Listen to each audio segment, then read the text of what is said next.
My wife joked. My work husband is buying me lunch every day. You need to step up. I replied, you're right.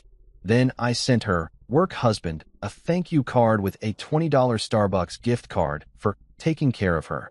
Her next call came from her panicked HR department. You ever hear a joke so bad it ruins a relationship? Yeah, me too.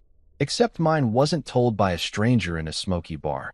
It was told by the woman who swore before God, her parents, and an open bar that she'd love me forever. My wife, Harper, 32, bright, ambitious, and, as it turns out, clinically allergic to self-awareness. We were sitting at our kitchen island one Thursday night, mid-bottle of Pinot Noir, when she dropped the bomb with a giggle. My work husband buys me lunch every day. You need to step up. She said it with that light, teasing tone people use when they're testing the boundaries of how much disrespect you'll tolerate before you start blinking Morse code for help. Now, in her defense, she thought it was funny. In my defense, I thought about calling an exorcist.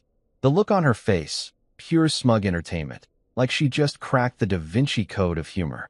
She even did that little laugh snort thing, the one that says, I'm kidding. Unless you react wrong, then I'll say you're overreacting. I just smiled and said, you're right. For words. Calm, measured, nonviolent. But inside, I was filing a mental report under high-risk relationship asset, unstable conditions. See, I'm Blake Miller. I'm 33, and I work in risk management for an insurance firm. My job is to predict disasters before they happen. Fires, bankruptcies, hurricanes, that one guy who always clicks phishing emails labeled urgent payroll. Irony loves me, because while I could spot a financial meltdown 3/4 away, I didn't see the Category 5 betrayal brewing right next to me on the couch. That's the problem with love. It makes you ignore red flags like you're colorblind. Harper and I had been married for years. We weren't one of those Instagram-perfect couples with matching pajamas and choreographed morning routines. We were normal.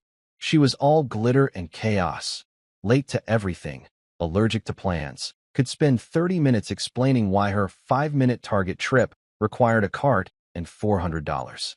I was structure. Alarm clock at 6:30 a.m., coffee at 7 o'clock, spreadsheets before 8 o'clock. She said I was predictable. I said I was reliable. Tomato, tomato. It worked until she started her new marketing job at Ellison Mutual. Her boss? Derek Mills. A midlife crisis on legs with a jawline that screamed, I do intermittent fasting and tell people about it. The man had a LinkedIn photo where he was leaning on his own name in the background.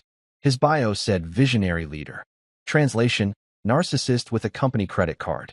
At first, I was happy for her. She needed a win. Then came the daily updates. Derek thinks I'm brilliant. Derek says I'm a natural. Derek took the whole team to lunch again. The more she said his name, the more I started to feel like an unpaid extra in my own marriage. Every night, it was Derek this, Derek that, like the man was the second coming of Don Draper. I tried to brush it off, told myself not to be jealous. But when your wife starts finishing another man's sentences while forgetting yours mid-conversation, you start to feel like your relationship's Wi-Fi is lagging. I remember one night vividly. She was sitting on the couch scrolling through her phone, smiling like a teenager at a Taylor Swift concert. I asked what was funny. She said, just Derek being Derek. That's when I knew I was in trouble, when the man's name became an adjective. I wanted to say something sharp like, you mean married Derek with 2 kids and a receding hairline? But I didn't. Instead, I did what any risk manager does when the system starts glitching. I gathered data. The next week, she came home late 3 times. Work dinners, she said. Brainstorming sessions. Yeah, because nothing screams creative synergy like candlelight and Chardonnay. Then she started wearing perfume again, the fancy kind I bought her last anniversary, which she said was too grown-up back then. Suddenly, it wasn't too grown-up anymore. It was confidence in a bottle. Confidence for what? PowerPoints and salad? Please. Now, before you paint me as paranoid, let me clarify. I wasn't the type to snoop. I didn't hack her phone or follow her to work in a trench coat. I just watched. Observed patterns. A new wardrobe rotation, more makeup, a giggle when she got a text. It's incredible how someone can look you dead in the eyes, tell you they love you, then laugh over their whine about their work husband. Like infidelity light, same flavor, fewer calories. So that night, When she made that joke, something inside me didn't snap. It clicked, like the satisfying click of a seatbelt before a wild ride. She thought it was just banter. I knew it was data. Her laugh was the sound of someone crossing a line and daring you to say something. But I didn't. Not yet. Because here's the thing. The best revenge isn't loud, it's strategic. And as the man who evaluates disaster probabilities for a living, I knew this wasn't over dinner. It was just the risk assessment stage. We finished our meal in awkward silence. She talked about some upcoming campaign with Derek's team, how he was so inspiring, and I kept nodding like a man politely listening to his own obituary. I asked, does Derek's wife ever come to those dinners? Her fork paused midair. She's not really involved in his work life, she said, a little too fast. Interesting. I made a mental note. After dinner, she got up, kissed my cheek, and said, don't stay up late overthinking. Overthinking? That's my brand, sweetheart. As soon as she went upstairs, I stayed in the kitchen, sipping what was left of the wine, watching her half-empty glass on the counter like it held secrets. The kitchen light flickered, just a bulb going bad, but it felt symbolic. Perfect lighting for the end of naivete. That night, I couldn't sleep. I stared at the ceiling, listening to her breathing, steady, peaceful, like someone without a single moral dilemma. My mind ran through scenarios like a financial simulation. Best case, she's just flirtatiously dumb. Worst case, she's emotionally invested in a man who signs her paychecks. Both were bad returns. I turned on my side, watching the glow of her phone light up every few minutes. Notifications. Probably memes from the team. Sure. The next morning, I tried to act normal. Made her coffee, 2 sugars, no cream, because she claimed dairy makes her bloated, yet still ordered frappuccinos like they were medical necessities. She smiled, kissed my cheek, and said, you're sweet. That used to feel good. Now it felt like getting a participation ribbon at a funeral. While she got ready for work, humming to some pop song, I stared at her reflection in the mirror. She looked happy, lighter, like she was already living in some parallel reality where I didn't exist.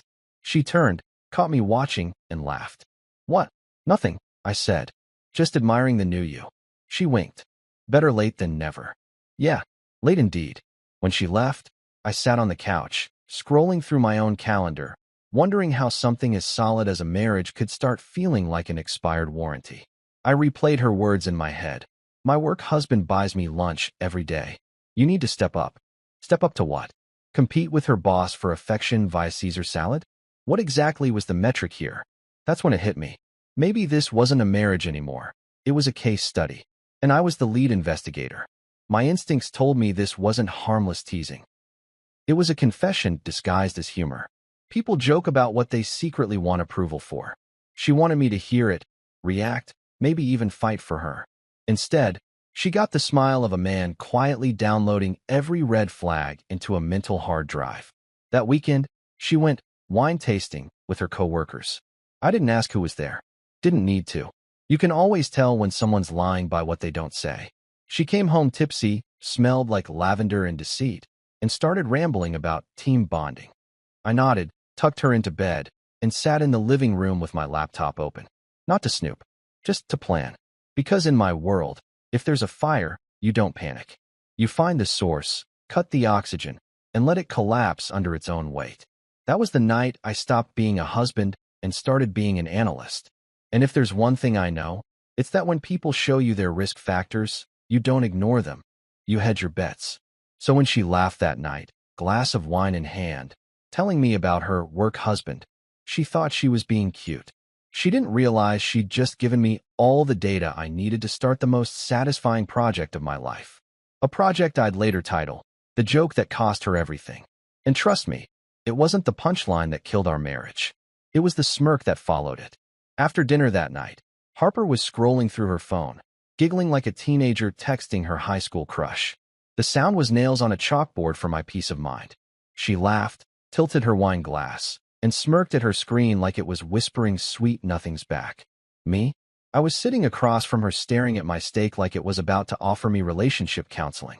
When your wife's more emotionally invested in her phone than your conversation, you start questioning your return on emotional investment. My brain, poor, overworked, logical brain, kicked into full-blown risk assessment mode. Old habits die hard. In my line of work, I evaluate probability and consequence. What's the likelihood of disaster, and how expensive will the cleanup be? So there I was, mentally setting up a PowerPoint in my head titled Marriage Risk Factors, 2023 fiscal year. Variables. Wife, emotionally checked out. Boss, midlife crisis energy with an open lunch budget. Me, apparently not stepping up. Outcome, catastrophic loss of trust, dignity, and probably half my 401k. She giggled again. Oh my God, Derek's so funny. Derek. Of course. I could have written a drinking game around how many times his name came up. I wanted to ask if Derek was footing the data plan too, since he was getting all this screen time. But I just said, he sounds like a real comedian. She smiled without looking up, murmured something like, he just gets me, and kept typing. Lady, if he gets you, then I hope he also gets ready for HR paperwork. At around 2 a.m., she was snoring beside me like a chainsaw powered by unearned confidence, while I lay awake staring at the ceiling. I tried to sleep, but my brain was running analytics like an overclocked server. I finally sat up, grabbed my phone, and thought, fine. If we're doing this, let's do it properly. I opened LinkedIn, searched for Derek Mills, Senior Marketing Director at Ellison Mutual. The profile picture screamed, thinks he's the main character. The man's wearing a blazer with no tie, one hand under his chin like he's trying to sell you self-belief. Vision-driven leader passionate about brand storytelling. Translation, talks too much, delivers too little. I scrolled down. Harvard Extension course, not Harvard, just the kind where you pay $1,200 and tell people you went to Harvard. Skills, team empowerment, lunch procurement, manipulating married subordinates. Okay, that one wasn't listed, but it should have been. Then I saw it. His wife tagged in a post from last Christmas. Family photos on a boat, matching red sweaters, kids, golden retriever, the whole were perfect aesthetic that usually hides a moral sinkhole. His wife looked like the kind of woman who alphabetizes her pantry and organizes charity galas. She'd probably gut him with a butter knife if she found out he was empowering someone's wife after hours. Next tab, Facebook. His wife's profile was wide open. Public posts, vacation pictures, motivational quotes about loyalty. Oh, the irony. A faithful heart brings peace. Honey, you're going to need to embroider that on a courtroom pillow real soon. I scrolled through her photos, noting details like a detective with caffeine addiction. It wasn't about jealousy anymore. It was about precision. If this was going to implode, I wasn't going down looking like the clueless husband. I wanted receipts, context, and a front row seat to the fireworks. Then I went to Ellison Mutual's website. Public documents. Employee handbook. Code of conduct. HR contact info. Music to my petty little heart. I downloaded the full 62-page PDF because nothing says, I'm emotionally wounded but methodical, like reading corporate policy at 2:30 in the morning. Buried in the fine print on page 47, I found my golden ticket. The company's official stance on workplace relationships. Any romantic or personal relationship between a manager and direct subordinate constitutes a conflict of interest and must be disclosed immediately. I sat back, smiled, and whispered, well, Derek, you brilliant moron, you just wrote your own career obituary. It was poetic. The same rules they proudly paraded at employee orientation were about to turn into the very shovel I'd use to bury this little work husband narrative. I imagined Harper sitting in HR one day, mascara smudged, trying to explain why her boss's name appears 76 times in her text log. The image warmed my soul like hot cocoa in winter. The next morning, I was unusually chipper. Harper noticed. You're in a good mood, she said, curling her hair like we hadn't just had an emotional car crash over steak last night. Just thinking about how funny life is, I replied. You know, how small things can have big consequences. She laughed, completely missing the artillery fire in that sentence. She kissed my cheek, grabbed her bag, and left for work, blissfully unaware she was starring in an episode of How to Lose Your Job in 10 Lunches. The second the door shut, I opened my laptop. I didn't want confrontation, I wanted precision strikes. In my job, you don't storm the problem, you surgically dismantle it. The weapon of choice? A polite gesture dripping in plausible deniability. I didn't want drama, I wanted documentation. Something so minor, so civil, that it would trigger the corporate equivalent of DEFCON 1 without me breaking a sweat.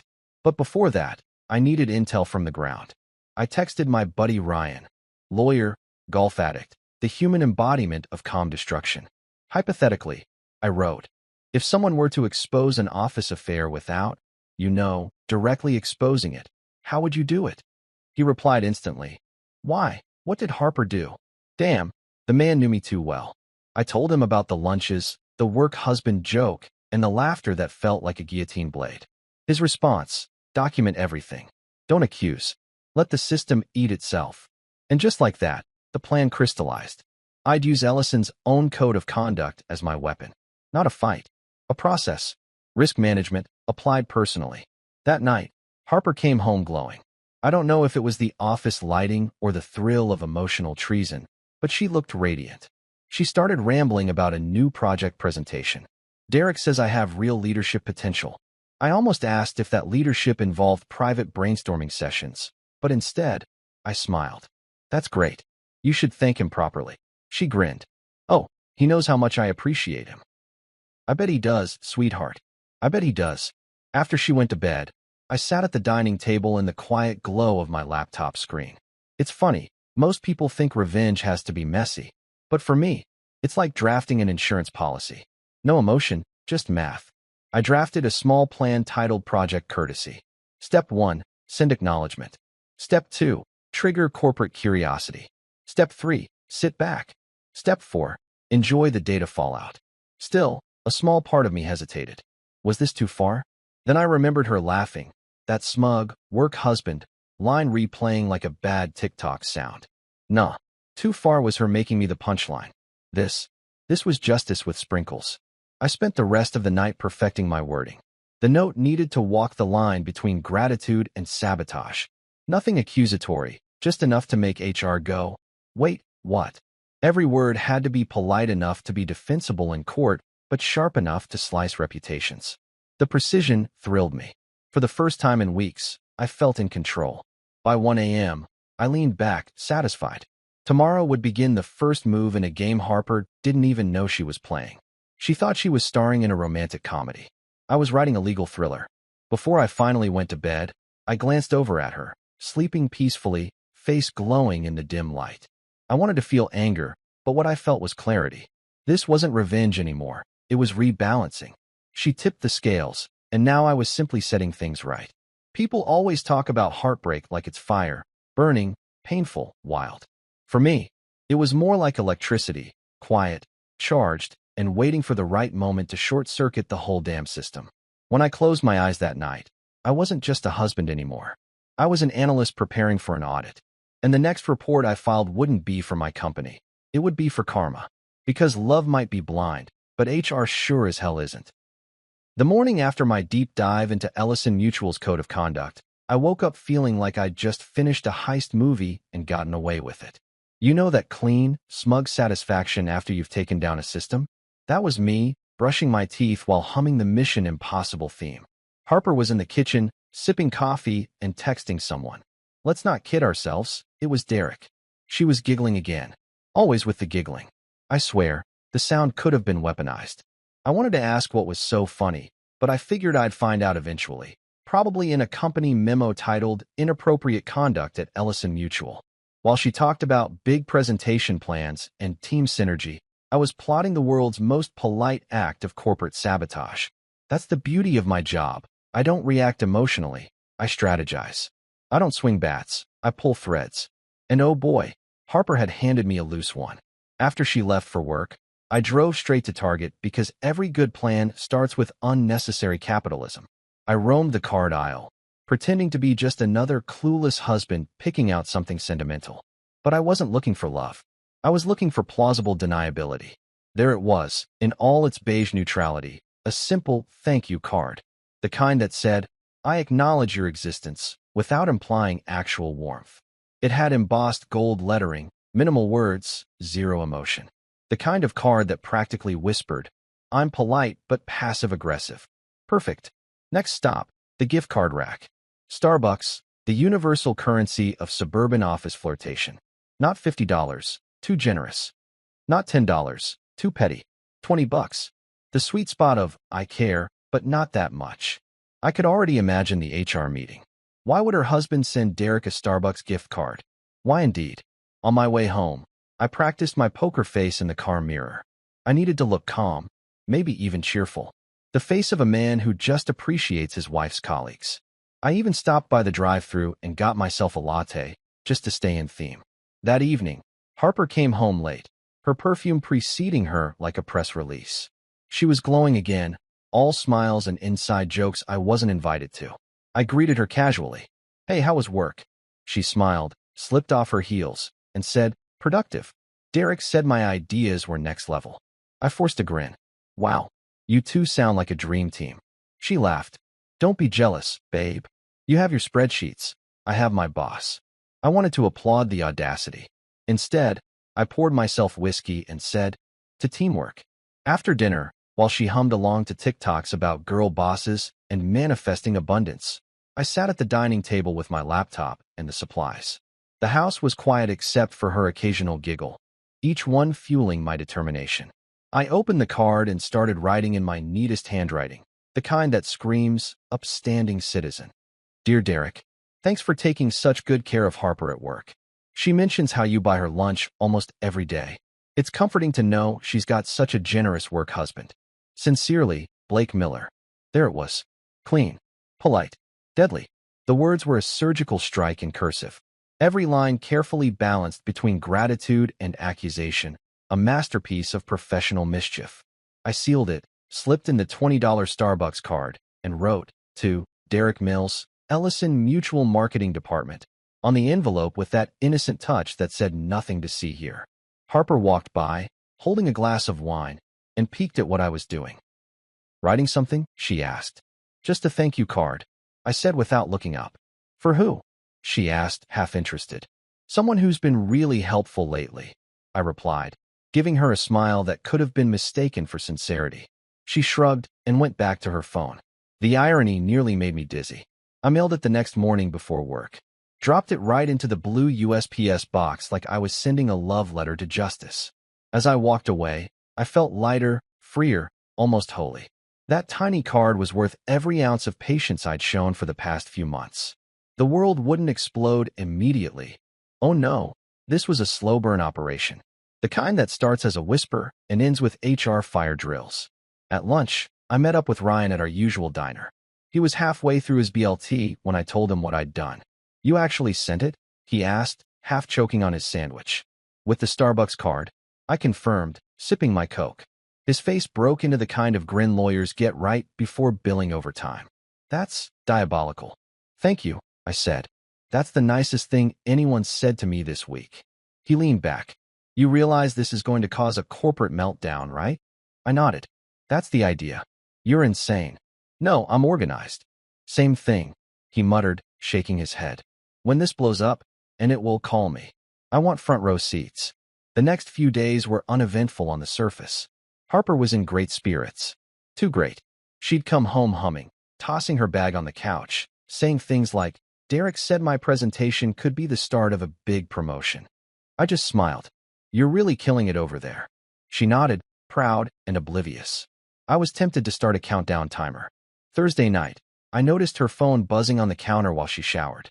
I didn't touch it, no need. The screen lit up enough to show a preview. Derek, HR called me this afternoon. Weird. Oh, it was starting. I leaned against the counter, grinning like a villain in a mid-credits scene. I poured myself a drink and toasted the air. To the gift card heard round the office. By Friday morning, she was on edge. Fidgety. Her usual cheerful texting during breakfast was replaced by nervous glances at her phone. Everything okay? I asked, all innocence. Yeah, she said too quickly. Just, weird day coming up. You'll crush it, I said, patting her shoulder. She smiled weakly, grabbed her bag, and left without her usual kiss. I went to work and spent the entire morning pretending to focus while imagining the chaos erupting at Ellison Mutual. Somewhere in a beige conference room, Derek Mills was sweating bullets under fluorescent lights while an HR rep named Brenda was holding my card like it was evidence in a federal trial. I pictured her saying, So, Mr. Mills, can you explain this work husband reference? And Harper, sitting next to him, eyes wide, realizing her cute little joke had just detonated her career. That afternoon, I got a text from Ryan. Check LinkedIn. Derek's profile is private now. That didn't take long. I almost spit out my coffee. It was happening faster than I'd imagined. My polite little thank you note had the shelf life of a grenade. That night, Harper came home late again, but this time there was no glow, no perfume, just pure panic radiating off her like secondhand smoke. She slammed her purse down, eyes wild. We need to talk, she snapped. Sure, I said, sipping my beer. What's up? Don't play dumb, Blake. What did you do? I tilted my head. You'll have to be more specific. I do a lot of things. The card, she hissed. The thank you card. HR has it. They called us in. They think Derek and I are having an affair. I finished for her, raising an eyebrow. Why would they think that? Her jaw tightened. Because of your stupid joke. Oh, I said, pretending to think. You mean the joke that sounds exactly like the one you made at dinner? Funny how context changes everything. She glared at me like she was trying to set me on fire with her eyes. You ruined my job. No, I said calmly. I ruined your illusion. Your job ruined itself. She started pacing. They're investigating Derek. HR said they're reviewing all team communications. They're going through our emails. Yikes, I said, feigning concern. Hope your jokes age well in writing. She stopped and looked at me, eyes watery but furious. Why would you do that? I shrugged. Because I'm a big believer in transparency. And you always said honesty is important. You're insane, she spat. No, I said, smiling. I'm efficient. She stormed upstairs, slammed the bedroom door, and I sat back, feeling something between triumph and closure. The card had done its job. I didn't yell, didn't snoop, didn't beg. I'd simply handed the system the evidence it needed and let it do what it does best, implode. I poured myself another whiskey, turned on the TV, and toasted the quiet. To accountability, I said. And I swear, the universe clinked its glass back. That was the most satisfying $20 I'd ever spent. 3 days. That's how long it took for my polite little thank you card to trigger a corporate earthquake. It started with a text that hit my phone like an incoming missile. Harper, call me now. I was mid-meeting, sipping burnt coffee and pretending to care about risk reports, when it buzzed again. Harper, what did you do? Followed by a third. Harper, they have your card. I almost laughed out loud in front of my coworkers. They have my card, like HR had raided a crime scene and found the murder weapon. I excused myself from the meeting, stepped into the hallway, and just stared at the messages. 3 texts, each angrier than the last. The pattern was clear: denial, panic, blame. Classic stages of corporate grief. I typed back, can't talk. Deep in spreadsheets. Hit send. Then I pocketed my phone, walked to the vending machine, and bought a Snickers like a man who had just watched his long game pay off. By the time I got home, I was mentally preparing for a Category 5 meltdown. I wasn't disappointed. She was pacing the living room in her heels like a lawyer preparing for closing arguments, mascara streaking down her face, hair frazzled like it had fought gravity and lost. You ruined my life, she screamed the second I walked in. I blinked. Good evening to you too. They called me into HR, Blake. HR. They had your stupid thank you card. Do you have any idea what that did? Enlighten me. They think Derek and I are having an affair. I tilted my head. Are you? Her mouth opened, then closed again. Silence. The kind of silence that doesn't mean innocence. It means improvisation. Wow, I said. That was a long pause. She threw her hands in the air. It was just a joke. Just office banter. They took it out of context. Context, I said, dropping my keys on the counter, is everything. That's why they tell you not to joke about bombs in airports. She gasped. You are seriously comparing this to? I held up a hand. Relax. I'm just saying maybe your little work husband shtick didn't land the way you thought. She stared at me, shaking her head. You're sick. You planned this. I shrugged. I prefer the term strategically proactive. She let out a frustrated scream that could have registered on the Richter scale. They suspended Derek pending an investigation. HR said there's a zero-tolerance policy for relationships between supervisors and subordinates. Sounds like they're following the handbook, I said, walking past her to the fridge. You should be proud. You helped enforce corporate ethics. She slammed the wine glass down. You think this is funny? You've humiliated me. Everyone's talking about it. I turned around, holding a beer. Humiliated you? Honey, I wrote a thank you card. You're the one who made it sound like your boss was auditioning for husband number 2. Her eyes burned holes through me. You wanted this to happen. You wanted to destroy me.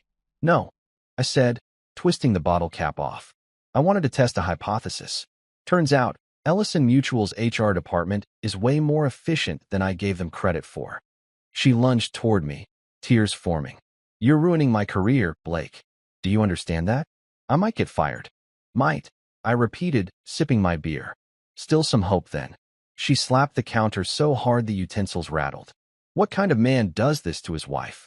The kind whose wife makes jokes about her work husband buying her lunch every day, I said calmly. And let's be honest, you didn't say that like it was a joke. You said it like a confession with good lighting. She pointed at me, shaking. You're vindictive. I smiled. Efficiently vindictive. That's when she broke. Tears, shaking shoulders, the whole Oscar reel performance. I can't believe you do this to me, she sobbed.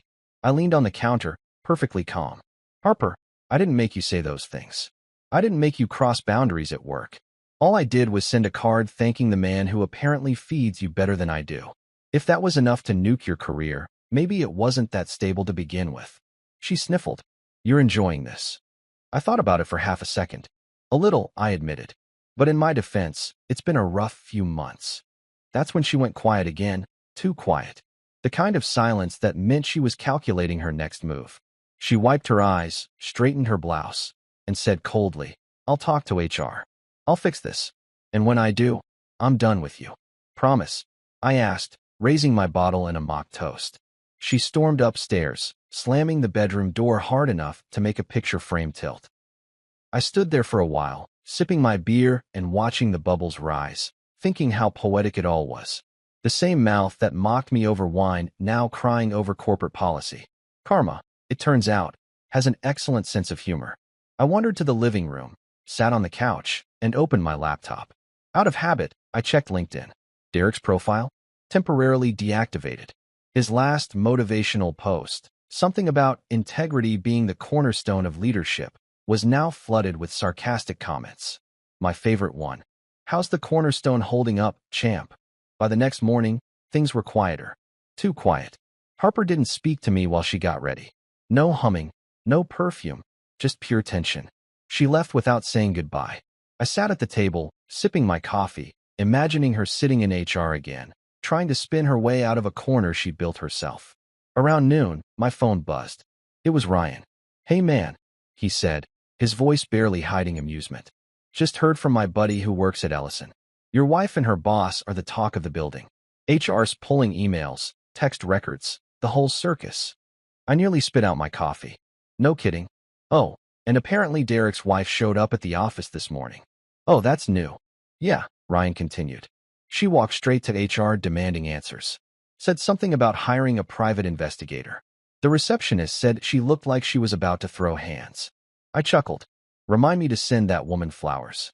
You're a menace, Ryan said, laughing. A beautiful, chaotic menace. Thank you, I said, grinning. I prefer agent of equilibrium. The rest of the day was quiet, but I knew a storm was still brewing. That evening, when Harper came home, her entire aura screamed defeat. She looked smaller somehow, like her confidence had been repossessed. She didn't even yell this time. Just walked in, sat at the table, and muttered, They suspended me too. I raised an eyebrow. You? What? Conflict of interest pending investigation, she said, voice trembling. They said I violated professional boundaries. HR found messages. Friendly ones. But they're making it sound worse than it was. I nodded sympathetically, the way a therapist might nod at a client who refuses accountability. That's rough. She glared. You think this is funny? No, I said. Tragic, really. You spend months praising Derek, and now he can't even save you. God, you're insufferable, she muttered. I've been called worse, I said. Usually by women who lost HR battles. She stood up, eyes cold. You're disgusting. I shrugged. At least I still have a job. She stormed off again, muttering something about calling her dad. Classic move. When in doubt, summon parental backup. I could already picture the phone call. Daddy, my husband used corporate ethics against me. Good luck with that defense, sweetheart. That night, as she slammed drawers upstairs, I poured another drink and sat by the window. It hit me then. This was the moment my marriage officially flatlined. Not the affair, not the card, but this exact silence between us. The moment when two people share a house, but not a heartbeat. Still, I didn't regret it. Not one bit. Because if there's one thing I've learned, it's that people don't fall apart because of a single act. They collapse from the weight of every ignored warning. Harper thought she could keep stacking them. Flirty jokes, lunches, compliments, without consequence. All I did was remove the safety net. When I finally went to bed, she was curled up facing the wall, phone clutched in her hand. I climbed in quietly, staring at the ceiling, listening to the faint sound of her muffled sobs. For a second, I almost felt sorry for her. Almost. Then I remembered her laughing about her work husband, and that sympathy evaporated faster than her job security. In risk management, we have a saying, every loss is just an unacknowledged risk. Harper ignored hers. Derek ignored his. Me? I just did my job. And as I drifted off to sleep, I couldn't help but smile. The HR earthquake had done its work, and I didn't even break a sweat pulling the trigger. By Saturday morning, the tension in our house could have powered a small city. Harper hadn't spoken a word to me since the HR apocalypse, which, frankly, was the quietest blessing I'd ever received. The silence wasn't peaceful, though. It was tactical. You could feel it in the air, that storm before the storm quiet. I was in the kitchen, flipping pancakes like a man with nothing left to lose, when she finally descended from the stairs, eyes puffy, attitude sharp enough to file a lawsuit. "You think this is over?" she said, arms crossed, voice trembling with rage and espresso. I turned over a pancake, calm as Zen. "I think it's just getting good." She scoffed. "You're proud of yourself? You've ruined my career, Blake." "My career? Do you even understand what you've done?" I set down the spatula. "Yeah, I sent a thank you card." She slammed her palm on the counter. "You humiliated me." "Correction," I said, leaning forward. "You humiliated yourself. I just gave your little lunch buddy's HR department a heads up." "You're disgusting," she said, voice cracking. "You think this is some kind of game?" "It was a marriage," I replied. "You turned it into a competition." She pointed at me. "I should have known you'd do something like this. You've always been petty." "Petty?" I laughed. "No, Harper. I'm methodical. Petty people key cars. Methodical people send cards." Her eyes filled with tears, but the venom was still there. "You're going to regret this." I sighed, grabbed my coffee, and walked to the couch. I already regret marrying someone who thinks emotional affairs count as networking. She started pacing, muttering things like, "You'll see, and my father will fix this." I'd heard that line before. Richard Hale, her father, was a retired investment banker who treated every problem like a bad quarter to be managed. The man had a god complex and an ego big enough to have its own zip code. If she was calling him, it meant she'd already lost control. When she stomped off to the bedroom, I sat there sipping my coffee, feeling that strange mix of exhaustion and clarity you only get after pulling off a revenge operation successfully. But there's a law of physics in relationships. Every reaction has an equal and dramatic overreaction. I knew she wasn't done. Sure enough, 10 minutes later, she came back with her phone pressed to her ear, whispering furiously. "Dad, he's acting crazy," she said, pretending I couldn't hear. "He sent that stupid card, and now HR thinks Derek and I." She stopped mid-sentence when I raised my coffee mug in mouth. "Think what?" She turned her back to me. "No, I didn't do anything wrong. He's just jealous and vindictive." Pause. "No, I'm not staying here. I'll come tonight." I smiled. The fact that she was calling for extraction meant my timeline was moving faster than I'd hoped. I decided to help it along. I stood, stretched, and said, "You've got an hour to pack." She spun around. "What? You heard me. 1 hour. I'll even help with the boxes if you need." Her face twisted. "You can't just kick me out." I shrugged. "I can, and I just did. You said you're going to your dad's, right? Perfect. Tell him to have the guest room ready." "You're heartless," she spat. "Not heartless," I corrected. "Just efficient." She glared at me like she wanted to throw something, then stomped upstairs again. Drawers slammed, hangers rattled, doors opened and shut like an orchestra of drama. I could almost hear the soundtrack of her downfall playing in my head. By the time I came back from grabbing burgers an hour later, she was gone. The closet was empty, her vanity was cleared, and the house felt bigger, like someone had just vacuumed the toxicity out of it. She'd left a note on the kitchen table, written in big, angry loops. You're a vindictive psychopath. I hope you rot alone. I read it twice, then smiled. Frame-worthy. The handwriting alone screamed emotional instability. I grabbed a cheap frame from the closet, slid the note inside, and hung it right above my desk. Motivation art. The next morning, I called Ryan, my lawyer friend, to fill him in. She's gone, I said. He let out a whistle. That fast? Yep. Took her designer luggage and her inflated sense of self-importance. He laughed. So what's next? You want to file for divorce? Eventually, I said. Right now, I just want peace. Peace, he repeated. Man, you say that like you're retired from marriage warfare. I am, I said. I'm taking early withdrawal. He chuckled. Well, I read Ellison's internal memo. She's toast. Derek's under review for misconduct, and HR's dragging both their names through the mud. I smirked. So my little card worked better than I expected. Worked too well, he said. They found emails. He called her his creative muse. That's HR language for termination with prejudice. Beautiful, I said. I love when paperwork tells a love story. He laughed again. You really are something else, Blake. You ever consider writing a self-help book? Revenge, the administrative way. Tempting, I said. Chapter 1. How to weaponize politeness. He snorted. Anyway, enjoy your quiet weekend. You've earned it. And I did. That night, I ordered Chinese takeout, cracked open a beer, and scrolled through Netflix without anyone asking. Can we watch something else? The house was silent, calm, blissfully mine again. I even stretched out on the couch like a man claiming his territory. It felt right. Around midnight, my phone buzzed. Unknown number. I ignored it. Buzzed again. I answered, mostly out of curiosity. Blake Miller, a voice asked. Deep, authoritative, and carrying the weight of 2 mini golf memberships. Speaking. This is Richard Hale. Ah, there it was. The boss level. To what do I owe the pleasure, Richard? I asked, already smirking. You've made a grave mistake, son, he said, using that condescending tone older men use when they still think they're in charge. Harper's beside herself. You've sabotaged her professional reputation, and for what? A childish joke. Not childish, I said. Strategic. Big difference. You think this is funny? Not really, I said. But it's definitely educational. He sighed dramatically, the kind of sigh that says, I pay people to handle my problems, not argue with them. Listen, you're going to call HR on Monday. You're going to tell them you overreacted and that you've been struggling mentally. We'll get you in a counseling program. I'll pay for it. I actually laughed out loud. You want me to fake insanity to fix her mess? It's the only way they'll drop the investigation, he said sternly. Do this, and maybe her career can be salvaged.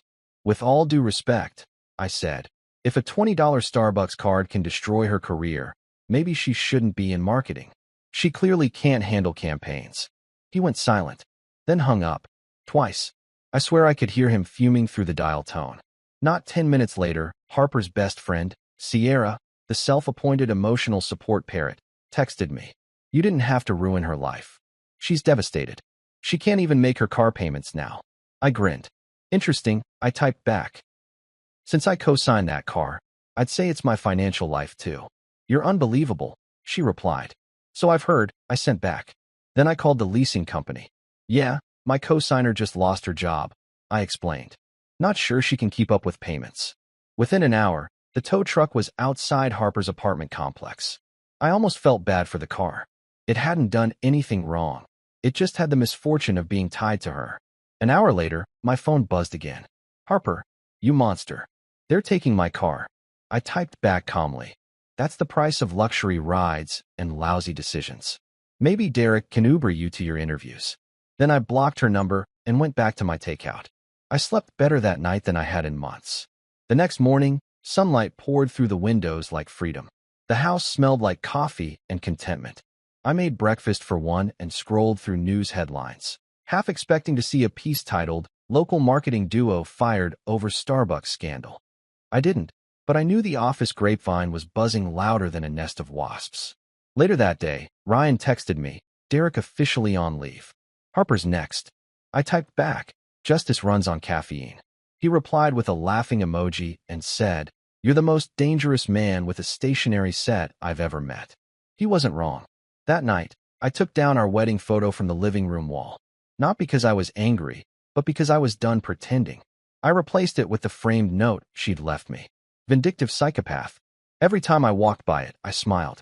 It was the most honest thing she'd ever written. For once in my life, I didn't feel like the overthinking husband or the boring risk analyst. I felt like a man who'd finally closed a bad investment and come out ahead. And as I sat there, alone but content, I raised a toast to the universe and whispered, "Here's to clean exits and quiet revenge." Because if there's one thing I learned from Harper, it's this. Never underestimate a man with patience, sarcasm, and access to certified mail. Monday evening, I was halfway through a leftover burger and a documentary about shark attacks when my phone rang. Unknown number again. I ignored it once, twice, 3 times, because if there's one thing I've learned, nothing good ever starts with "This is Richard Hale." But the man was persistent. Fourth call in, I sighed, hit accept, and braced myself. "Mr. Miller," came the voice, low, controlled, and pretentious enough to belong to a man who refers to his lawn as the estate. "This is Richard Hale, Harper's father." "Richard," I said cheerfully, "good to hear from you again. Did the stock market collapse, or are we just doing our weekly lecture?" He ignored that. "You've made a grave mistake, son." "Only one." "Progress," I said, taking another bite of burger. "I've spoken to Harper," he continued, like he was narrating a courtroom drama. "You've humiliated her beyond repair. She's lost her position at Ellison Mutual, her professional reputation is in ruins, and she's emotionally shattered. You've crossed a line." "Ah," I said, pretending to think. "You mean the line that separates marriage from office comedy?" "Because she leaped over that one like an Olympic athlete." He let out that heavy sigh rich men use when they realize they can't buy your compliance. "This isn't funny, Blake. You've embarrassed this family." I wiped my hands on a napkin. "Your family embarrassed itself. I just mailed the receipts." "You listen to me," he said sharply. "You'll call Ellison Mutual's HR tomorrow morning and explain that you overreacted, that you were under emotional distress, maybe unstable, and acted irrationally. They'll retract her termination if they believe you're unwell." I nearly choked laughing. "So your plan is for me to fake mental illness to fix her reputation?" "It's the least you can do," he snapped. "Oh, believe me," I said. "The least I can do is nothing." Which is exactly what I plan to do. "Don't test me, son," he warned, his voice low and cold. "You think I won't make calls? I still have friends in finance and law." I cut him off. "Richard, the only people who care about your friends in finance are other old men waiting for death or dividends. Save the threats." "You ungrateful." "With respect, sir," I interrupted. If a $20 Starbucks card and a thank you note could sink her career, maybe she wasn't built for corporate life. Some people aren't meant for high-pressure environments, like those who confuse HR with therapy. He hung up. Twice, actually. I laughed so hard I had to put my burger down. 5 minutes later, my phone buzzed again. This time, it was a wall of text from Sierra, Harper's best friend, her unpaid life coach, and self-proclaimed guardian of female empowerment. You know the type. Posts motivational quotes like, "Know your worth, queen," while dating guys who treat her like an expired coupon. "You're unbelievable, Blake," she wrote. "Harper is crying nonstop. She can't even make her car payments now. You've completely ruined her life. Do you feel proud?" I typed back, "Proud? No." "Amused?" "A little. You co-signed that car loan." She replied, "And now I regret that life choice too." I texted, "But don't worry, I'm handling it." Handling it meant calling the leasing company. Yes," I said, sounding concerned. "My co-signer just lost her job and, unfortunately, won't be able to continue payments." They were very understanding. Almost too eager, actually. "We can initiate a repossession within 24 hours, the woman said. "Perfect," I replied. Efficiency is key. By the next evening, I got a text from Harper that nearly made me spit out my drink. "You monster. They're taking my car." I grinned and typed back, "That's the price of luxury rides and lousy decisions. Maybe Derek can Uber you to your interviews." 3 dots appeared like she was typing back. Then they disappeared. Then nothing. I waited, but the message never came. I guess even she knew there was no comeback to that one. Later that night, I called Ryan to share the update. "So," I said, "the car's gone, Richard's furious, and Harper's probably hyperventilating into a decorative pillow. It's been a productive day." Ryan laughed. You're out of your mind, man. You could write a case study on vengeance. It's not vengeance, I said. It's asset recovery. He snorted. Semantics. You're cold. Not cold, I corrected. Just done funding bad investments. He whistled. Still, don't poke the bear too much. Guys like Richard? They love dragging people into court just to feel relevant. Let him try, I said. If he sues, he'll have to explain to a judge why his daughter was demoted for being too close to her boss. Good luck with that PR spin. Ryan chuckled. True. Anyway, drinks this weekend. Yeah, I said. Let me finish this whole soap opera first. Then I'll celebrate. I hung up, kicked my feet onto the coffee table, and scrolled through my emails. One stood out, from Ellison Mutual. Not to me directly, but a forwarded message from one of Ryan's contacts there. Subject, Policy Violation Review, Confidential. It confirmed that both Derek and Harper had been officially terminated due to inappropriate conduct violating company ethics. I stared at that line for a full minute. For months of suspicion, doubt, gaslighting, all validated by corporate HR. My smile came slow but steady. I didn't even need revenge anymore. I had closure in PDF form. The next morning, Harper's name popped up again on my phone. I answered, mostly because I was curious what stage of grief she'd reached. You're evil, she said, voice raw. Good morning to you too, I said cheerfully. My dad says you called the leasing company. I did. Why would you do that? Because I was still on the loan and didn't feel like subsidizing your post-firing road trips. She went silent for a moment, then muttered, You'll regret this. I laughed softly. Sweetheart, I've been regretting this marriage since our second anniversary. Everything after that's just a highlight reel.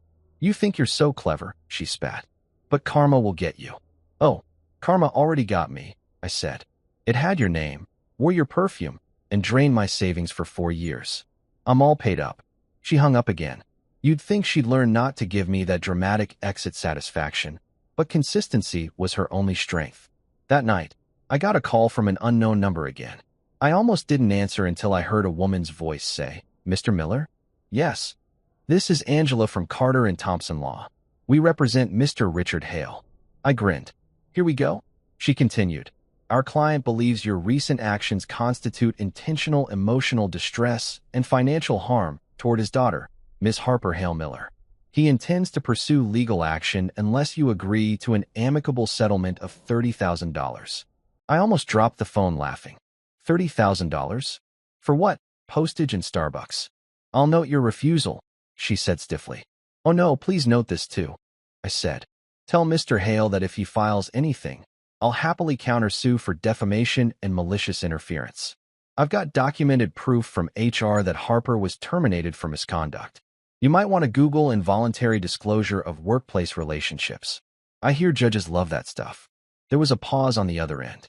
Then she muttered, We'll relay your message. I'm sure you will, I said. Tell him to spend that 30 grand on a new golf cart instead. When I hung up, I called Ryan immediately. You'll never guess what just happened. He laughed through the whole retelling. Man, you're giving me secondhand joy right now. I'll draft a response just in case they try something formal. A week later, Ryan sent me the finished letter. It was professional perfection, sarcastic enough to sting, airtight enough to scare them off. It began, Our client, Mr. Miller, sent a single note of appreciation. Any resulting career implosion was due entirely to your client's voluntary violation of company policy. We never heard from them again. Somewhere in Richard Hale's overpriced office, a junior lawyer was probably crying over that response while Richard yelled about principles and family honor. Days turned into weeks. Harper faded into the background noise of my life. Just another file closed and archived. But the satisfaction? That stayed. The nights were quieter now. No arguments, no lectures about emotional labor or work-life synergy. Just peace, takeout, and an endless supply of sarcastic gratitude to the universe. Then one Friday night, Sierra texted again. You're awful, you know that? Probably, I replied. But I sleep great. She really loved you once, she wrote. Yeah, I replied. And I really believed in Santa once. We both grew up. No reply after that. I think even she realized there was no saving this storyline. I leaned back on the couch, beer in hand, and looked around the quiet condo. There was something deeply satisfying about the stillness. My framed note on the wall, Vindictive Psychopath, glowed faintly in the lamplight. I raised my bottle to it and said, to accurate self-assessments. Because the truth was, I didn't care if they called me crazy, cruel, or calculating. I wasn't the villain in this story, I was the audit. And everyone knows, when the audit shows up, the lies don't last long. So yeah, Daddy Dearest could rage, Harper could cry, and Sierra could text her little manifestos. I had what I wanted: freedom, clarity, and a clean credit report. And as I turned off the lights that night, I couldn't help but laugh to myself. Because in the grand balance sheet of life, I'd just turned a marriage-sized liability into the most profitable loss I'd ever taken. A week later, just when I thought the circus had finally packed up and left town, the clowns came back for an encore. Tuesday morning, I opened my mailbox and saw it. An envelope that screamed pretentious law firm. Cream-colored, gold-embossed lettering, the kind of stationery that costs more than dignity. The return address read, Hale, Duncan and Stone Attorneys at Law. I stood there on the porch, sipping my coffee, staring at it like it was an eviction notice from karma.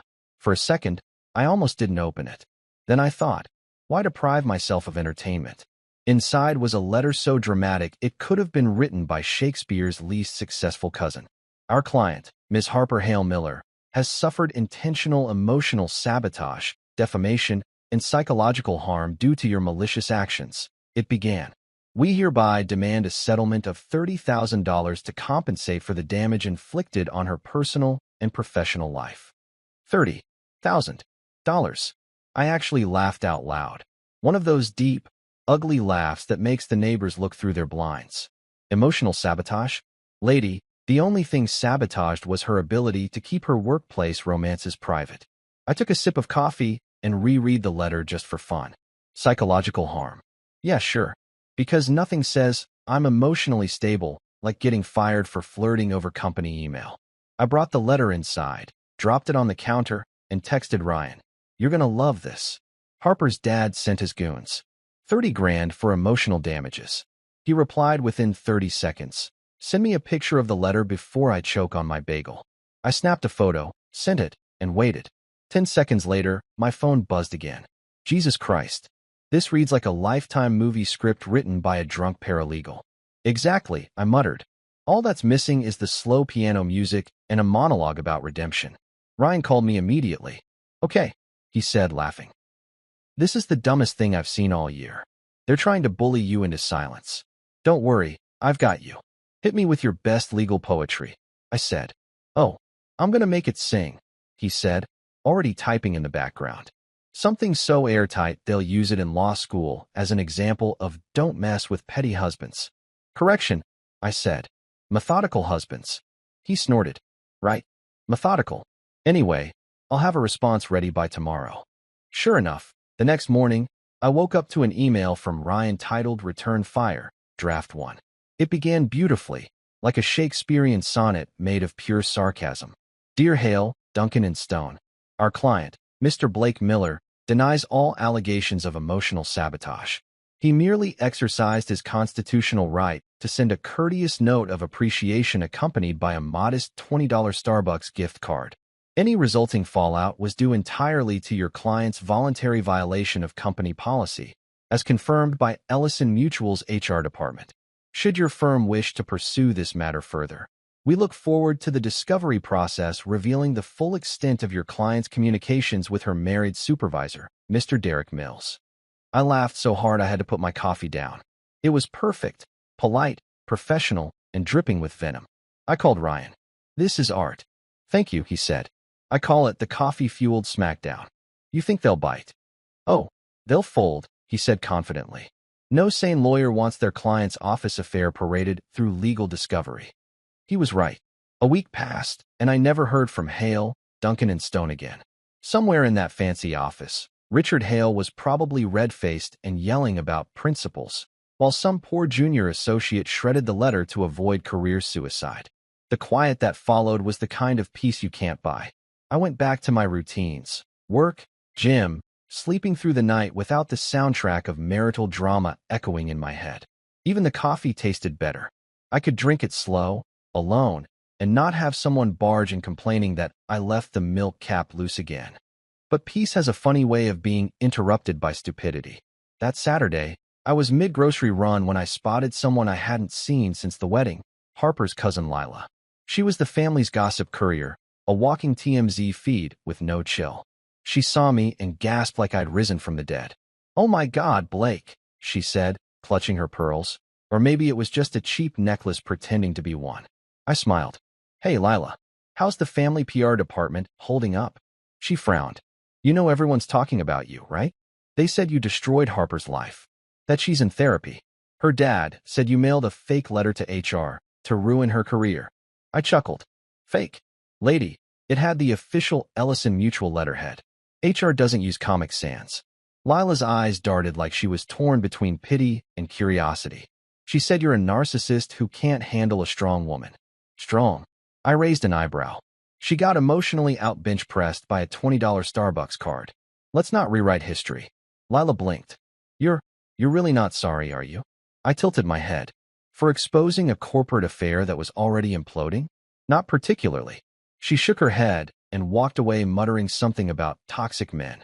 I waved cheerfully and went back to choosing avocados. Some people just can't handle poetic justice. Later that night, I called Ryan again. "You'll never guess who cornered me at Whole Foods. Please tell me you didn't get into another debate with one of Harper's relatives." "Guilty," he groaned. "Dude, you're supposed to be chilling, not auditioning for Real Housewives, Ex-Husbands Edition." "I can't help it," I said. "They find me. It's like I'm emotionally subpoenaed by their curiosity." Ryan laughed. "Well, enjoy it while it lasts. In a few weeks, this'll all blow over. People have short memories." He was right again. Over the next few weeks, the noise faded. Harper's side of the story shrank down to whispers, and my life finally found its rhythm again. Work picked up. I started hitting the gym regularly, and my evenings were blissfully filled with silence and sarcasm. Then, one Thursday, I got a text from a number I didn't recognize. It said, "You destroyed my life. I hope you're happy." No name, no emoji, just pure, bitter punctuation. I stared at it for a moment, then typed back, "Very." The 3 dots appeared, then vanished. I blocked the number. I told Ryan about it the next day. "She's still trying to guilt you," he said. "That's the final stage, playing the victim card until it disintegrates." "I know," I said. "It's like watching someone try to argue with gravity." Ryan laughed. "You should teach a class. Revenge for Introverts. A polite guide to wrecking lives without raising your voice." "Hey, I'd enroll," I said. First lesson, stationery can be deadlier than sarcasm. But if I'm honest, under all the humor, I did have moments of reflection. There were nights I sat on my porch, beer in hand, wondering if I'd gone too far. If maybe I should have just walked away quietly instead of detonating her professional world. Then I'd remember how she laughed that night, the smug little work husband joke that started it all, and the guilt would evaporate like spilled vodka. Because here's the thing about people like Harper. They count on you to stay quiet. They count on your restraint, your decency, your fear of being the bad guy. They weaponize your silence. So when you finally stand up, they scream, "Overreaction," because it's the only move they've got left. I wasn't sorry for holding her accountable. I was sorry it took me 4 years to do it. A few days later, Ryan sent me a screenshot from LinkedIn. "You'll love this," his text said. Harper's old boss, Derek, had updated his profile. His new title? Associate Compliance Officer. I almost fell off my chair laughing. The man who got fired for violating compliance now worked in compliance. The irony was so rich it needed a tax bracket. I replied to Ryan, "Karma promotes from within." He wrote back, "You should trademark that." That night, I poured myself a whiskey and toasted to the digital gods. Somewhere out there, Derek was sitting in a cubicle reading about corporate ethics while Harper scrolled job listings titled Entry-Level Administrative Assistant. And me? I was free, broke even, emotionally speaking, and ready for whatever came next. I went to bed that night feeling lighter. For the first time in months, there was no resentment sitting in my chest, just a quiet kind of satisfaction, the kind that doesn't need applause or validation. And as I drifted off to sleep, one thought ran through my mind. They thought I was crazy. But turns out, I was just early to the audit. It started on a Saturday morning, the kind of peaceful weekend morning you dream about after years of marital noise. The sun was gentle, the coffee was strong, and the only drama I expected was deciding between pancakes or waffles. I just settled into my recliner, newspaper in one hand, bliss in the other, when someone started knocking at my front door. Not a casual knock-knock, either. No, this was an open-up, it's Judgment Day kind of knock. I sighed, put down my mug, and walked to the door.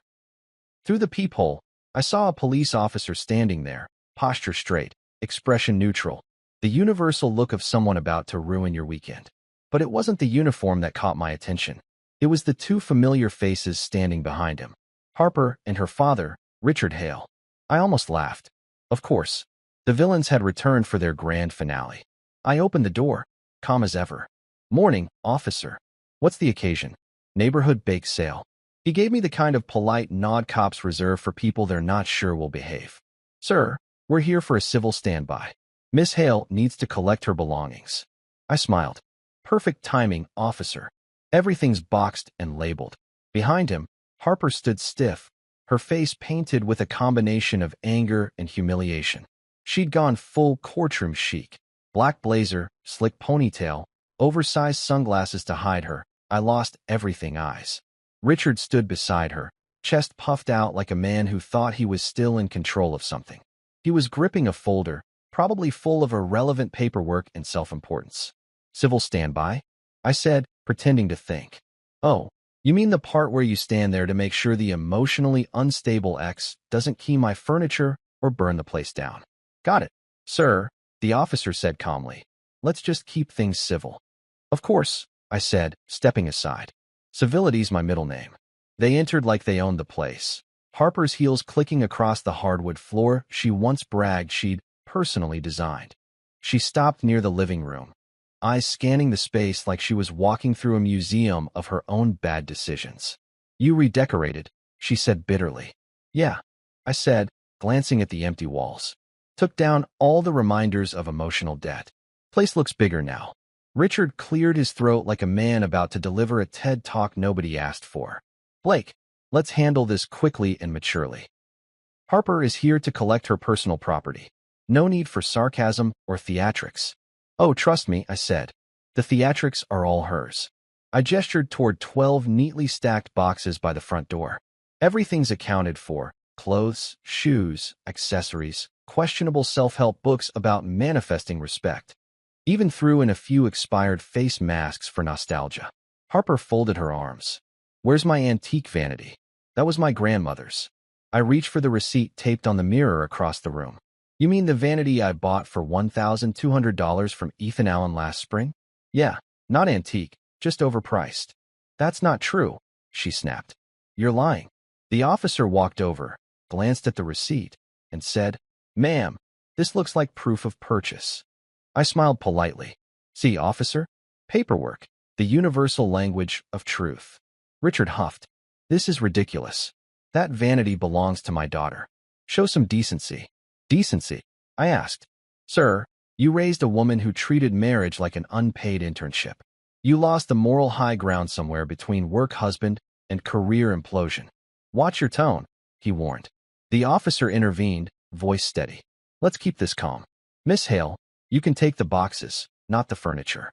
Those items are listed under joint assets to be settled legally." Harper clenched her jaw, muttering something under her breath that sounded like a rejected curse. "Officer," I said, "if you need help carrying them, I can provide hand trucks. I believe in efficiency." Harper glared. "You're enjoying this, aren't you?" "Enjoying it?" I said. "No." "Documenting it?" "Absolutely." Her father stepped closer, lowering his voice. "You think this makes you the bigger man? Ruining her dignity like this?" I chuckled. "Richard, dignity left this house the moment your daughter joked about her work husband over Pinot Grigio." The officer turned to him. "Sir, please step back. We're almost done here." Harper finally started grabbing boxes, slamming them down harder than necessary, as if cardboard vengeance could hurt me. Each thud was oddly satisfying, a percussive symphony of closure. When she reached the last box, she looked around the living room one final time. Her eyes landed on the framed note on the wall, the one she'd left behind calling me a vindictive psychopath. She froze. "You framed it." "Of course," I said, smiling. "It's inspirational, like a corporate mission statement, but personal." Her father's face turned red. "You're deranged." "Maybe," I said, "but I'm also debt-free and sleeping great." The officer cleared his throat again, trying not to laugh. All right, Miss Hale, if you're done here. She didn't move. Instead, she turned to me, tears threatening but pride holding them hostage. You'll regret this, Blake. Already did, I said. For years ago. She opened her mouth to respond, but nothing came out. That silence. Oh, it was priceless. Years of nagging, gaslighting, guilt-tripping, all condensed into one glorious moment of wordless defeat. Richard finally put a hand on her shoulder. Come on, Harper. We're done here. They started toward the door. I followed, purely to savor the exit. As the officer helped them load the boxes into Richard's car, I leaned against the doorway, coffee in hand, and watched the scene like it was a live performance of Karma, the musical. Harper turned once more, looking at me with that mix of anger and disbelief that people wear when they realize their manipulation playbooks expired. You think you won, she said softly. I shrugged. No winners here. Just one guy who stopped playing.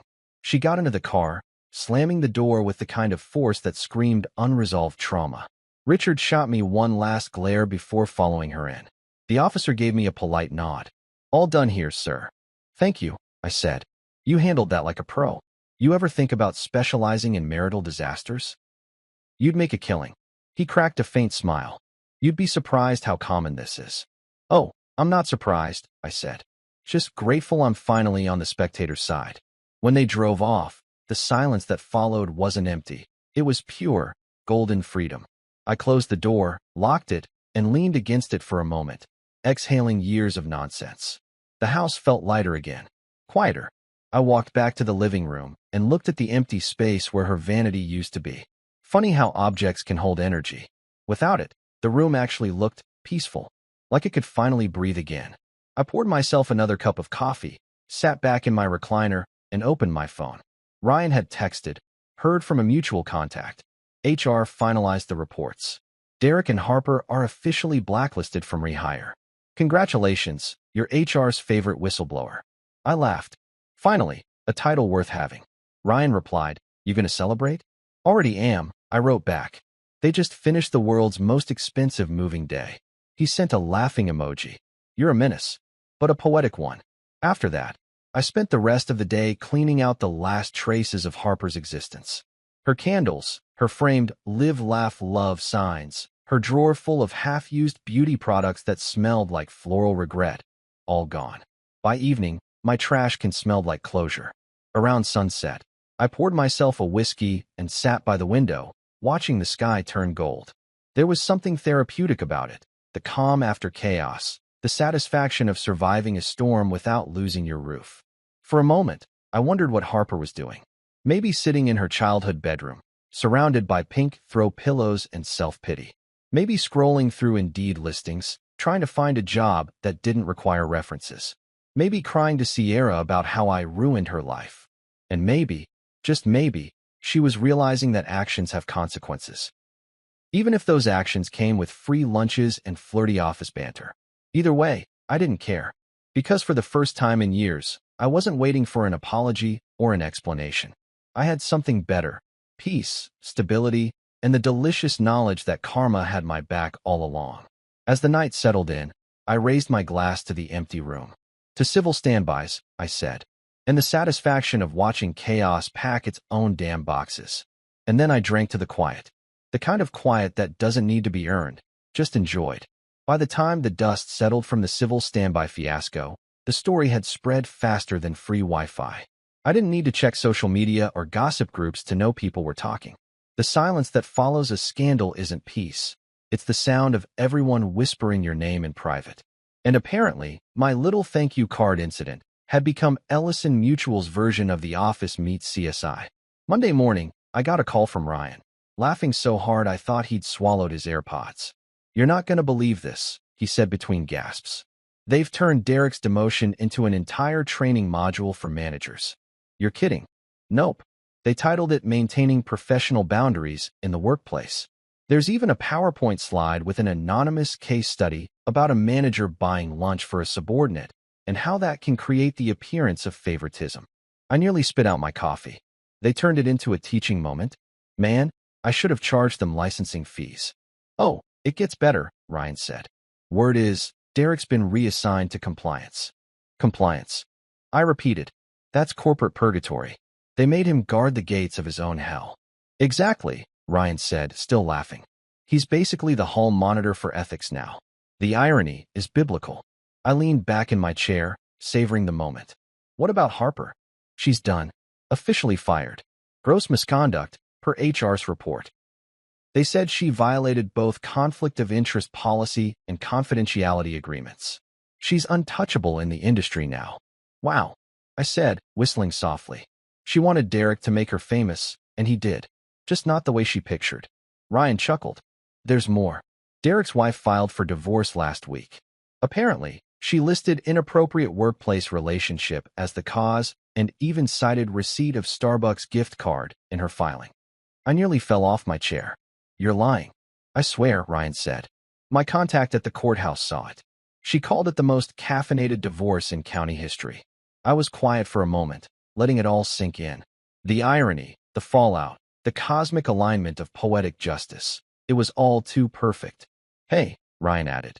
Just don't let it go to your head. Enjoy it quietly. You've already done enough damage. Who, me? I said innocently. I'm just a concerned citizen of the HR nation. But the truth? It did get to my head a little.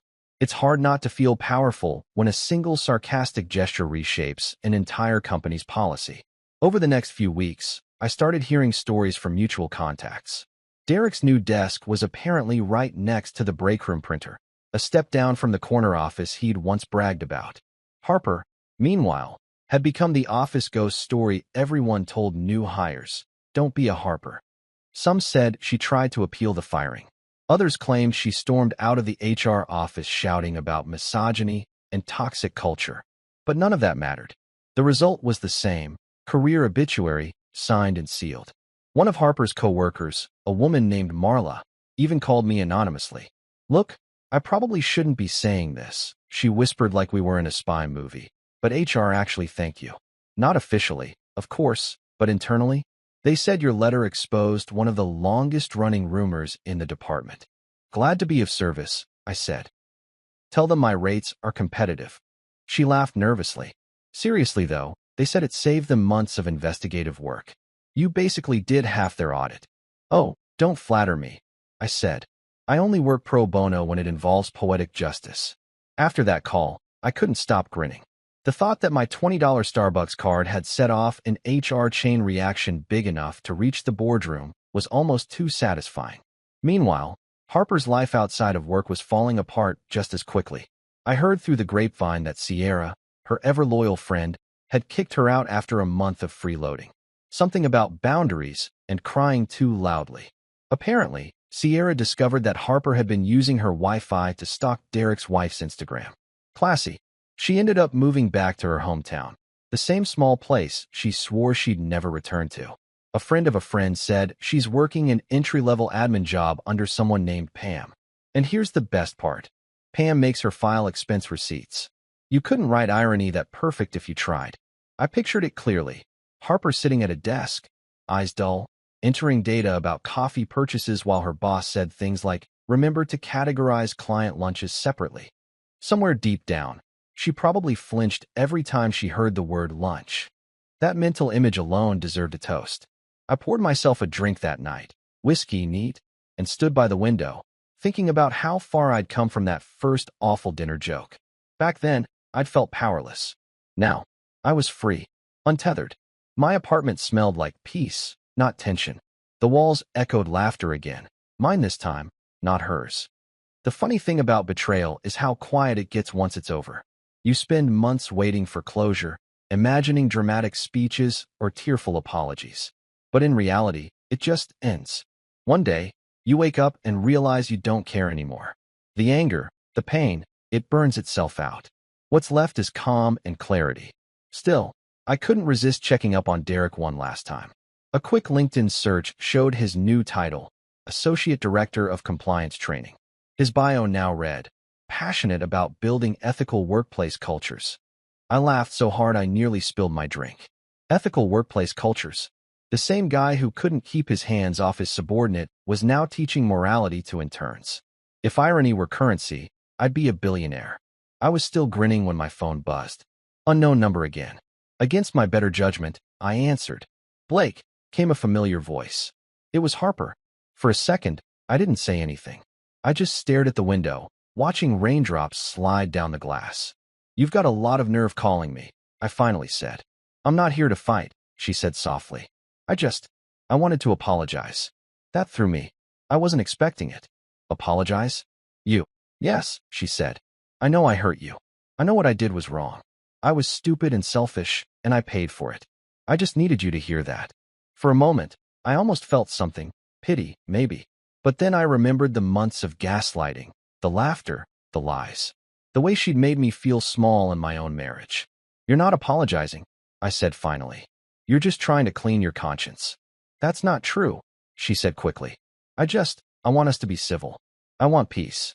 Peace, I said. You're standing in the wreckage asking for quiet. There was silence on the line. Then she said, you were always too good at making me feel like the villain. I smiled bitterly. Harper, you made yourself the villain. I just documented it. She exhaled shakily. You really hate me, don't you? I took a long breath. No. Hate takes energy.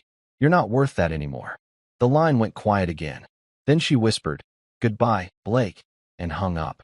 I stood there for a while, staring at my phone, waiting for some grand emotion that never came. No anger, no sadness, just closure. The kind that doesn't need a soundtrack. Later that night, I called Ryan and told him about the call. He whistled. Wow. So she finally hit rock bottom. Huh. Seems like it, I said. Well, he said, at least you got your piece. Yeah, I said. And the best part? I didn't even need to raise my voice to get it. Ryan chuckled. Only you could wage psychological warfare with a gift card. I grinned. Hey, it's not about the money. It's about the ROI, revenge on investment. He laughed so hard I had to hold the phone away. You're insane. Maybe, I said, but I'm right. And as I sat there in the quiet glow of my living room, glass in hand, I realized something. I wasn't just free of her. I was free of the version of me that tolerated her. The man who once ignored red flags because love made him blind had finally learned how to see in high definition. Harper called it destruction. I called it data correction. And if anyone ever asked me how I pulled it off, I'd tell them the truth. All it took was one thank you card, $20, and a little bit of patience. Months later, my life finally stopped feeling like a courtroom drama and started feeling like a comeback tour. The condo was quiet in that good way, like it was finally exhaling after years of tension. My mornings didn't start with arguments or cold silence. They started with coffee, sunlight, and the occasional playlist of songs I actually liked. The ghosts were gone, both metaphorical and emotional. My credit score rebounded faster than my trust issues. The car payments, mortgage, utilities, everything was balanced again. No one was draining my accounts with essential Target runs or emergency brunches. It was like living in financial therapy.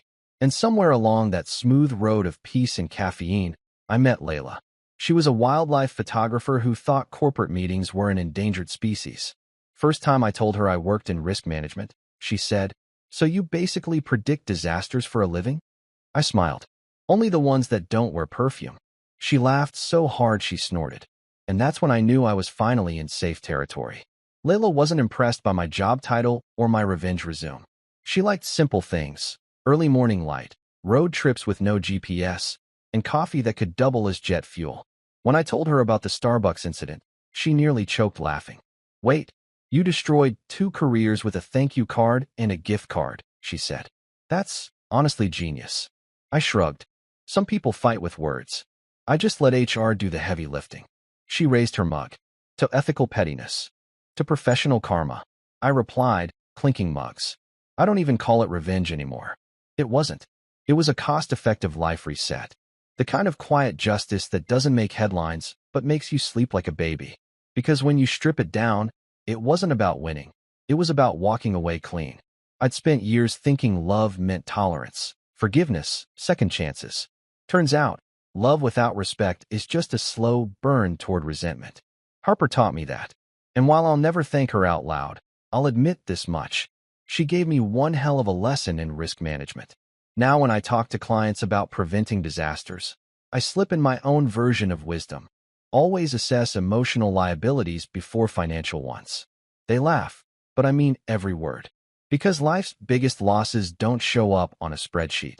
They show up in trust broken quietly over dinner, in jokes that weren't funny until they cost everything. Sometimes I think about that moment, the night she made the joke that started it all. My work husband buys me lunch every day. You need to step up. She thought she was being clever. She thought I'd sulk or argue. Instead, I smiled and started drafting her exit strategy in my head. Funny how people mistake silence for weakness. It's been a year now. Harper's name doesn't sting anymore. Derek's somewhere managing compliance like irony itself put him on payroll. And me? I'm exactly where I should be, at peace, with my sarcasm intact and my conscience spotless. I still pass by Starbucks sometimes and can't help but grin. I imagine a barista calling out, "Vinny Caramel Latte for Harper." And somewhere, she shivers without knowing why. Because that's what life does. It pays you back in small, poetic installments. So yeah, they called it drama. But I call it risk management, with an excellent return on investment.